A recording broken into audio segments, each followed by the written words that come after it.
नाज़रीन गिरामी अस्सलामु अलैकुम वरहमतुल्लाहि वबरकातुहू। मैं हूँ आपका मेज़बान अंसार अज़ीज़ नदवी और आप इस वक्त मेरे साथ देख रहे हैं सीधी बात। नाज़रीन, मैं आज आप लोगों के सामने एक ऐसे मुजाहिद आज़ादी की तफसीलात लेकर के हाजिर हुआ हूँ जिसको भुलाने की या भुलाए जाने की कोशिशें की जा रही है। रियासत उत्तर प्रदेश के शाहजहांपुर में अक्टूबर 22 को साल 1900 को अशफाकुल्ला खान की पैदाइश हुई थी। ये वो मुजाहिद आज़ादी था जिसको सूली पर लटकाया गया था इस वतन के खातिर।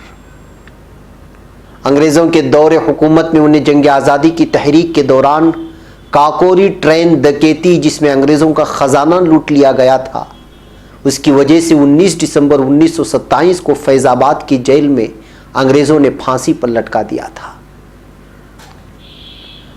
राम प्रसाद बिस्मिल, चंद्रशेखर आज़ाद, राजेंद्र लाहेरी और दीगर ने अशफाकुल्ला खान के साथ फांसी पर लटकाए गए थे। साल 1922 में चोरा चोरी वाक़े के बाद जब महात्मा गांधी ने अदम ताउन तहरीक से दस्तबरदारी इख्तियार करने के बाद बहुत सारे नौजवानों ने बाएं बाजू तहरीक से जुड़ गए थे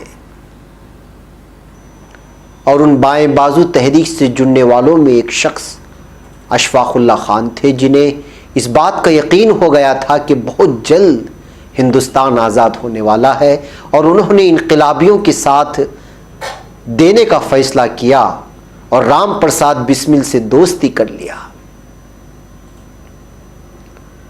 राम प्रसाद बिस्मिल भी एक इनकलाबी मिजाज के हामिल शख्सियत थे जिनका ताल्लुक शाहजहांपुर से था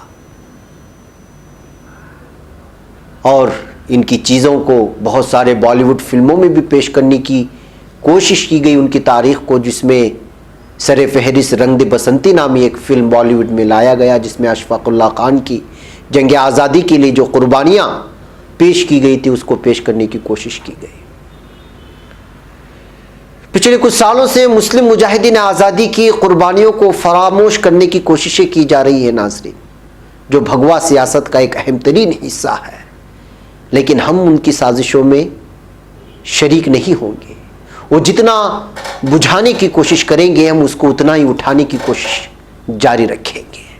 इसीलिए वक्तन फ़वक्तन अपने मुजाहिदीन आज़ादी का तस्करा लाजमी है और सीधी बात, अपनी सीधी बात, वीकली सीधी बातों में इस बात का तस्करा करता रहेगा।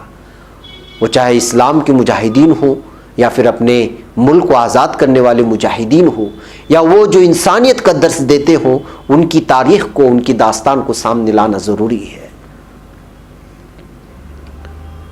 नाज़रीन, एक मज़मून मैं पढ़ रहा था, उसमें मिला कि किस तरह से अशफाकुल्ला खान ने लोगों के साथ मुलाकात की और उनके अंदर किस तरह से आज़ादी का जज्बा पैदा हुआ और उसके लिए उन्होंने किस तरह की मेहनतें और मशक्क़तें उठाई। एक जगह लिखा मिला कि अशफाकुल्ला खान एक ऐसी शख्सियत थे जो हिंदुस्तान के उस अजीम फर्जंद की मुरादें और उमंगे आम नौजवानों से अलग थी, आम जवानों से अलग थी। अशफाकुल्ला खान मुल्क के मारूफ इनकलाबी मुजाहिद आज़ादी और शायर भी थे जिन्होंने आज़ादी के लिए अपनी जान दे दी।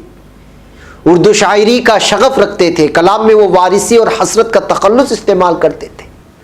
अशफाकुल्ला खान बचपन ही से मुजाहिद आज़ादी से काफ़ी मुतासिर थे। उम्र के 20वीं साल में कदम रखते रखते वो अपने शहर और उसके दौर के एक बड़े इनकलाबी राम प्रसाद बिस्मिल से राब्ते में आते ही वो अमली जद्दोजहद आज़ादी में सरगर्म हो गए, जिन दिनों मौलाना मोहम्मद अली जौहर तहरीक खिलाफत चला रहे थे। तब राम प्रसाद बिस्मिल व दीगर इनकलाबियों के साथ मिलकर अशफाकुल्ला खान इस तहरीक के बारे में आवाम को वाकिफ कराने और आज़ादी की जद्दोजहद के लिए बेदार करने मसरूफ़ हो गए। मुसल्लह जंग आज़ादी के लिए सबसे अहम मसला असलहा फराहमी और उसके लिए कसीर रकम की हुसूल का था।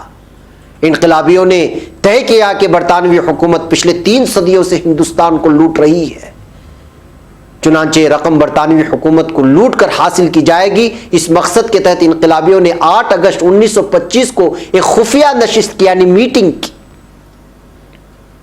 और 9 अगस्त को काकोरी के मकाम पर सरकारी खजाना ले जाने वाली 8 down Saharanpur Lucknow passenger train रोककर खजाना लूट लिया।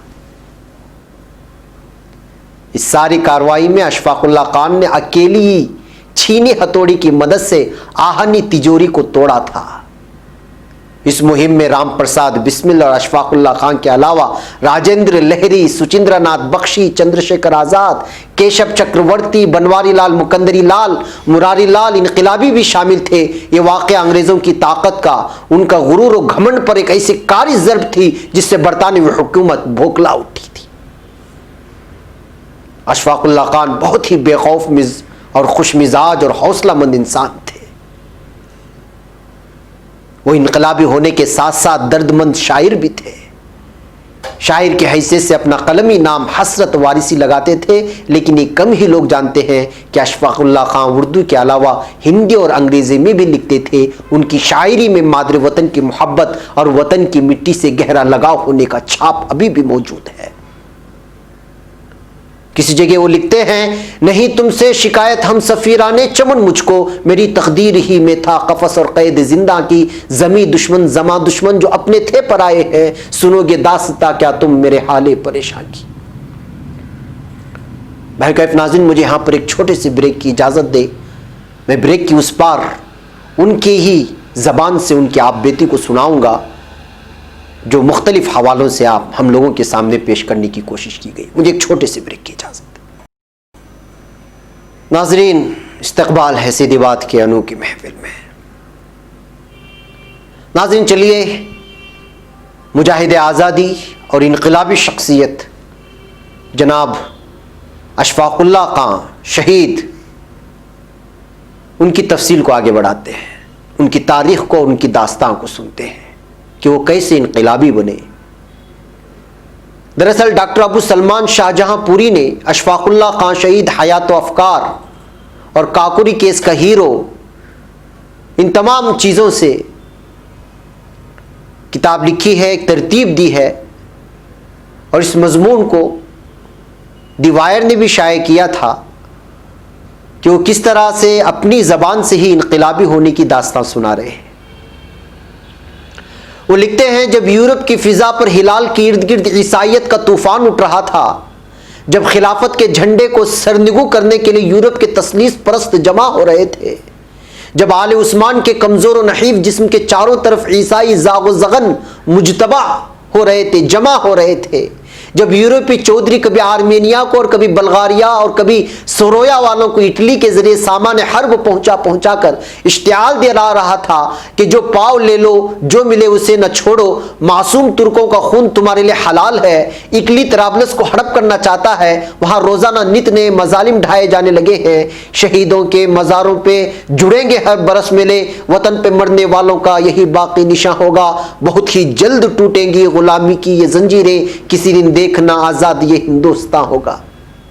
उस वक्त एक दर्द भरे दिल की पुकार साहिल मगरिब से बुलंद होती है और जब वो हिमालय की बुलंद दीवारों से टकराती है तो उसकी आवाज की बाजगश हिंदुस्तान में सुनाई देती है। महज वादी नील के मुसलमान ही उससे बेचैन नहीं होते, बल्कि गंगो जमन के दो आबा के कलिमा गो मुसलमान भी और बिलाद हिंद के कलिमे ला इलाहा इल्लल्लाह पढ़ने वाले भी मुतहय्यर रह जाते हैं कि आवाज तो हम जैसी है, सिर्फ लहजा दूसरा है। गर्ज ये कि वो भी लब्बैक कहते हैं और खुदा के शेर यहां भी खड़े हो जाते हैं। अगर वहां अनवर बे और शुक्री पाशा दस्ते हक परस्त में तलवार लेकर मैदान में कूद पड़ते हैं तो इधर भी अहले दिल गर्दन में झोलियां डालकर भीख मांगने के लिए निकल पड़ते हैं, दर दर फिरते हैं और रुपए से उनका खजाना पुर कर देते हैं। यूं बाहमी उखुवत और इत्तेहाद इस्लामी की बुनियाद पड़ जाती है और भूला हुआ वादा याद आ जाता है, खोई हुई मंजिल दिखाई देने लगती है, भाई भाई मिलते हैं, प्रोपेगंडा होता है जिसका असर नौजवान मुसलमानों पर पड़ता है और वो ये अज़्म लेकर उठते हैं कि इटली जो इस वक्त मुसलमानों का सख्त तरीन दुश्मन था का माल जला दिया जाए। तुर्की खवातीन की हुब्बुल वतनी, नौजवान तुर्कों की सरफरोशियों और तलबा की कुर्बानियों की वलवला अंगेज दास्तानें मेरे अंदर एक नई स्पिरिट पैदा कर देती हैं। मेरी वालिदा जो बाकायदा तालीम याफ्ता हैं, अखबार की मुस्तकिल खरीदार बन गई और इस तरह मैं भी अखबार पढ़ने लगा। उस वक्त मेरी समझ में आया कि मुसलमान और भी कहीं हैं, क्योंकि उस वक्त मैं जुग्राफिया से नावाकिफ था और हिंदुस्तान ही को मुकम्मल दुनिया समझता था, जिसे मेंढक कुएं ही को सारी दुनिया समझता है। नाज़रीन, अशफाकुल्लाह खान आगे लिखते हैं, मैं चूंकि पठान था और यह कौम आमतौर पर जाहिल ख्याल की जाती है, गो कि मैं बहमदिल्ला अब ऐसा नहीं हूं, उन ख्यालात में डूब गया और रोज़ो शब यही दुआ करता कि तुर्क हिंदुस्तान को फतह कर ले और यहां बादशाह बन जाएं। हम खलीफे वक्त की रियाया बन जाएंगे और अगर अफगानिस्तान ने हुकूमत कायम कर ली तो भी क्या है, हम फिर भी हकदार हैं। अंग्रेज़ों से नफरत पैदा हो गई। मेरा तो यह ख्याल था कि यही बानी फसाद है और उनकी हुकूमत नेस्त नाबूद हो जानी चाहिए और इस तरह हो कि अफगानिस्तान या तुर्की के लोग हमला कर दे और हम बगावत कर दें, अंग्रेज़ों की सल्तनत दरहम बरहम हो जाए, हम बजाय ईसाइयों की रियाया के मुसलमानों ही की रियाया बन जाएं। मुमकिन है बाज़ हिंदुओं के ख्यालात भी ऐसे ही होंगे। चीन या जापान में से कोई एक यहाँ आ जाए तो बहुत अच्छा हो। अगरचे बंगाल में कुर्बान गाहे वतन पर कुर्बानियाँ चढ़ाई जानी शुरू हो गई थी, जिसके किस्से में सुना करता था, मगर वैसी ही रंगामेजी के साथ जैसे कि हमारे किस्से और हमारे केस के वाक़यात दूसरों की ज़बानों पर आज हैं। बहरहाल मेरा उस वक्त का ये ख्याल आज मुझे बहुत जलील मालूम होता है कि हम एक का हल्का गुलामी उतार कर दूसरे की गुलामी का जो अपने कंधों पर रखने में मसरत से महसूस करते थे। खैर, वो मेरी नासमझी का ज़माना था। हाँ, मेरा ख्याल उस ज़माने में हिंदुओं के बहुत खिलाफ था और बात को उसमें और इजाफा हो गया, क्योंकि हमारे करम फरमा एक मास्टर साहब थे जिनका अगर मैं नाम लूँगा तो उनको मुफ्त में शर्मिंदगी उठानी पड़ेगी। वो मेरे उस वक्त मास्टर थे जब मैं गवर्नमेंट स्कूल में पढ़ता था। वो हिंदू मुस्लिम में बहुत इम्तियाज़ करते थे। अब मैं कहूँ कि उस्ताद का ये तरीक़ेकार कमीनापन है और फिलहकीकत उसी किस्म के लोग मुल्क व वतन के दुश्मन हैं, मगर आज मेरा दिल एक हिंदू के लिए भी ऐसा ही कुशादा है जैसा कि एक मुसलमान के लिए। खैर, उस वक्त के लीडर आज भी इत्तेहाद इस्लामी पर अमल करते हैं, गो कि एक हद तक मैं भी उनसे इत्तेफाक करता हूँ। भाई समझने में कोई नुकसान नहीं, मदद करना हमारा फ़र्ज़ है, क्योंकि हम फयाज मुल्क के फयाज बाशिंदे हैं। लेकिन किसी की हुकूमत अपने ऊपर मुसल्लत कर लेना पस्त हिम्मती और बदबख्ती की बात है। ये किसी तरह हमारे शाया निशान नहीं है। दुनिया में इनकलाब व तग़य्युरात कितनी तेज़ी से हुआ करते हैं। कल मैं क्या था और आज क्या हूँ। कल मैं तुर्कों की हुकूमत अपने ऊपर बाइसे सद नाज़ो इफ्तिकार और ज़रे बख्शिश समझता था और आज बदतरीन जिल्लत था। आज मैं हर बदेसी हुकूमत को बुरा समझता हूँ और साथ ही हिंदुस्तान की ऐसी गैर जमहूरी हुकूमत को भी जिसमें कमज़ोरों का हक न समझा जाए, या जो हुकूमत सरमायादारों और ज़मींदारों की दिमागों का नतीजा हो, या जिसमें मजदूरों और किसानों का मसावी हिस्सा न हो, या बाहम इम्तियाज़ व तफरीक रख कर हुकूमत के कवानीन बनाए जाए। मैं तो कहूँगा कि अगर हिंदुस्तान आज़ाद हुआ और हमारे गोरे आकाओं की बजाय हमारे वतनी भाई हुकूमत की बागडोर हाथ में ले और अमीर व गरीब और ज़मींदारों काश्तकार में तफरीक व तमीज़ बाकी रहे, तो ऐ खुदा मुझे ऐसी आज़ादी उस वक्त तक न देना जब तक तेरी मखलूक में मुसावात कायम न हो जाए। मेरे इन ख्यालात से अगर मुझे इश्तिराकी या कम्युनिस्ट समझा जाए तो मुझे इसकी फ़िक्र भी नहीं। अपने ही हाथों से सर अपना कटाना है हमें, मादरे हिंद पे ये भेंट चढ़ाना है हमें। मसल परवाना के रखते नहीं कुछ मालो ज़र, एक फ़कत जान है वो तुझ पे मिटाना है हमें। किस तरह मरते हैं अहरार वतन भारत पर, ये तमाशा है जो दुनिया को दिखाना है हमें। नाज़रीन, शहीद अशफाकुल्लाह खान आगे अपनी इनकलाबी कहानी में लिखते हैं, खुद अपनी ज़बानी लिखते हैं, मेरा खुदा पर ईमान है और मैं उसे मानता हूँ। वो सबको एक ही सूरत में पैदा करता है और एक ही सूरत पर मारता है। उसके खिवाने करम से सबको खाने के लिए मिलता है। बदमाश बदमाशी से, लुटेरा लूट से और जालिम जुल्म से अपना पेट पालते हैं। वकील मुवक्किलों से, जमींदार किसानों से और सरमायादार मजदूरों से जोंक की तरह चिमट कर उनका खून चूसते हैं। क्योंकि वो कमज़ोर और मरियल हैं इसलिए लुट जाते हैं। ये सब कानून खुदावंदी के खिलाफ है, उसका खातिमा करना निहायत ज़रूरी है, उसके खिलाफ जंग फ़र्ज है। फिर नाज़रीन, अशफाकुल्लाह खान इस मजमून को वहाँ रोकते हुए आगे लिखते हैं, यहाँ मेरा मकसद मुख्तसरन नोट लिखना है, देखिए कल क्या हो। अपनी राय अगर मौका मिला तो तफसील के साथ बाद में लिखूंगा। फिर वो आगे लिखते हैं, बहरहाल मैं एक अरसे तक इत्तेहाद इस्लामी का मुअय्यद रहा, यानी तायीद करता रहा, मगर ये वो ज़माना था जब मुझे ज़िंदगी का शऊर हासिल नहीं हुआ था। ये ज़माना उस ज़माने के करीब का है जब खुद ही रामबोस और कहनाई लाल दत्त ने अपनी कुर्बानी से बंगाल को हिला डाला था और जिससे तमाम हिंदुस्तान कांप उठा था।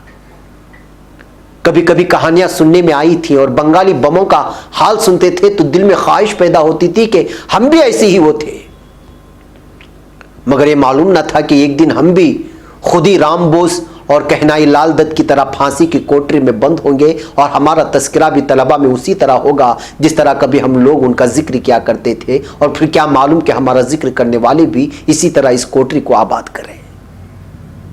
जी हाँ नाज़रीन, इनकलाबी कहानी लंबी है, मुझे यहाँ पर एक मुख्तसर ब्रेक की इजाज़त दें, मैं लौट करके फिर तफसीलात आप लोगों के सामने रखता हूँ।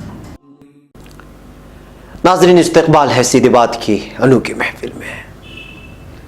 नाज़रीन, अशफाक़ुल्लाह खान की उस इनकलाबी कहानी का सिर्फ एक पैराग्राफ बचा हुआ है जो मुझे आप लोगों के सामने रखना है। उसके रखने के बाद कुछ मुख्तसर रब्ता तबसरा करके फिर सीधी बात को समेटता हूँ। वो आगे लिखते हैं, एक दिन मैं स्कूल जा रहा था कि एकाएक सुना कि दिल्ली में वायसराय बहादुर पर किसी ने बम मार दिया और स्कूल बंद हो गया। ये सुनकर मेरी खुशी की इंतहा न रही। चलो, एक पंथ दो काज छुट्टी मिली और एक नया वाक़या भी ज़ुहूर में आ गया।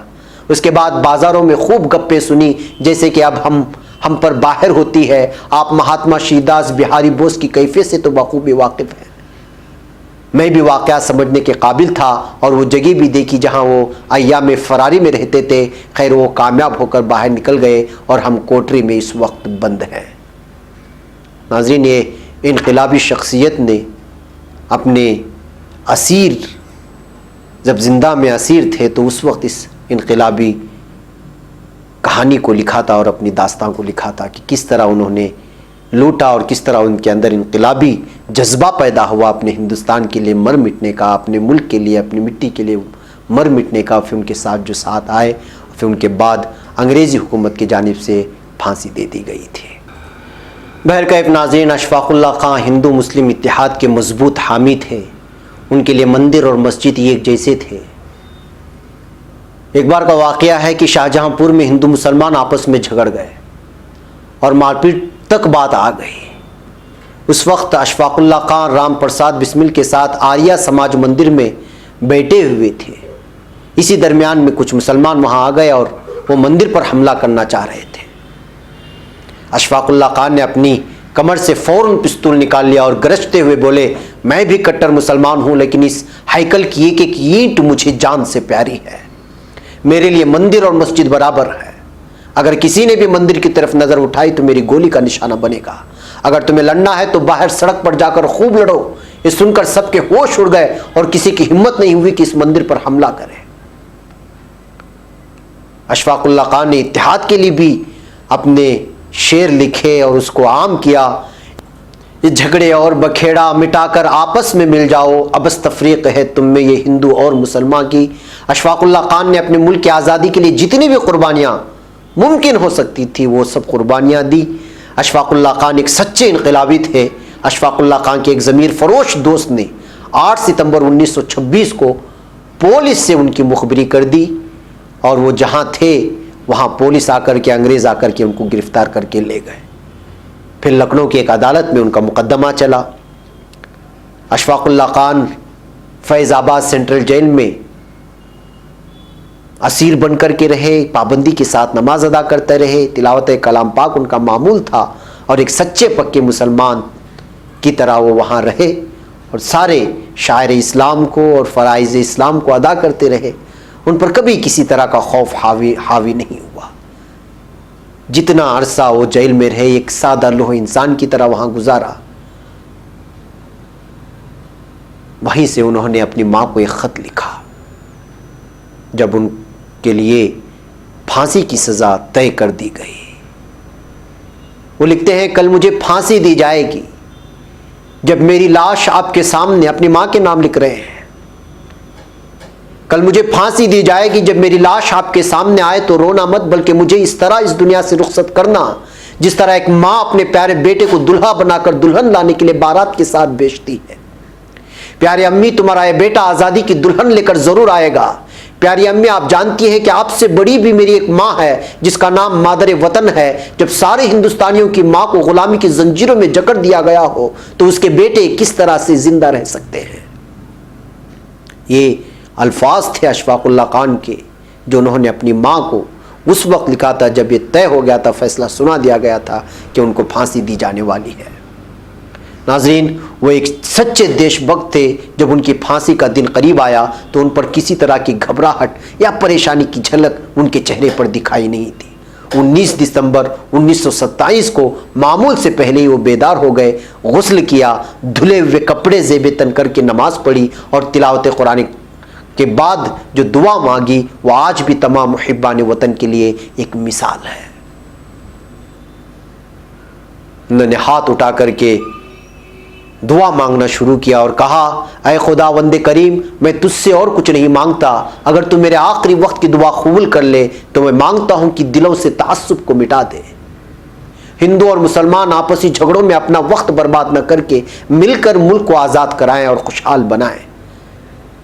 और फिर अशफाकुल्लाह खान सीने से लगाए हुए कुरान शरीफ पढ़ते हुए हौसले से चल पड़े और कुरान मजीद की चंद आयतें पढ़ी।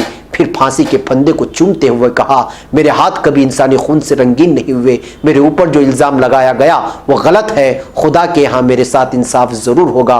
गले में फंदे को डालने के बाद वो ये अशार पढ़ना शुरू किया था, तंग अगर हम भी उनके जुल्म से बेदाद से चल दिए सुए आदम जिंदान फैज़ाबाद से। फना है सबके लिए, हम ये कुछ नहीं मौकूफ, बका है एक फ़कत ज़ात किब्रिया के लिए। ज़िंदगी बाद फना तुझको मिलेगी हसरत, तेरा जीना तेरे मरने की बदौलत होगा। कुछ आरज़ू नहीं है, आरज़ू तो ये है, रख दे कोई ज़रा सी खाके वतन कफन में। फिर नाज़रीन, अशफाकुल्लाह खान कलमे शहादत पढ़ते हुए इस दुनिया से कूच कर गए। नाज़रीन, ये मादर वतन की वो सपूत हैं जिन्होंने मुल्क की आज़ादी के लिए अपनी जानें तक कुर्बान कर दी। हम और हमारी नस्लों की गर्दनों पर उनका जो एहसान है हम कभी अदा नहीं कर सकते। लेकिन अफसोस का मकाम है कि आज मेरे आबा व अजदाद की इन कुर्बानियों को फेंक दिया गया है, उसको ख़त्म करने की साजिशें रची जा रही हैं और फिर मुझसे ही मेरे वतन से मोहब्बत का सबूत पूछते हैं। इससे बड़ा सबूत क्या होगा अशफाकुल्लाह खान की इस फांसी के फंदे से और फिर उनकी उस दुआ से, और वो अपने माँ को जो लेटर लिखा था उस दुआ से भी बढ़कर कोई सबूत हो सकता है। या आप खुद अपने आप से पूछें और फिर अपने वतन के उन लोगों से भी पूछें जो हमसे सबूत मांगते हैं हिंदुस्तानी होने का। भाई कैफ नाज़रीन, मुझे यहाँ पर इजाज़त दें। सीधी बात में इंशाल्लाह फिर मुलाकात होगी किसी और उन्वान के साथ। अस्सलामु अलैकुम व रहमतुल्लाहि।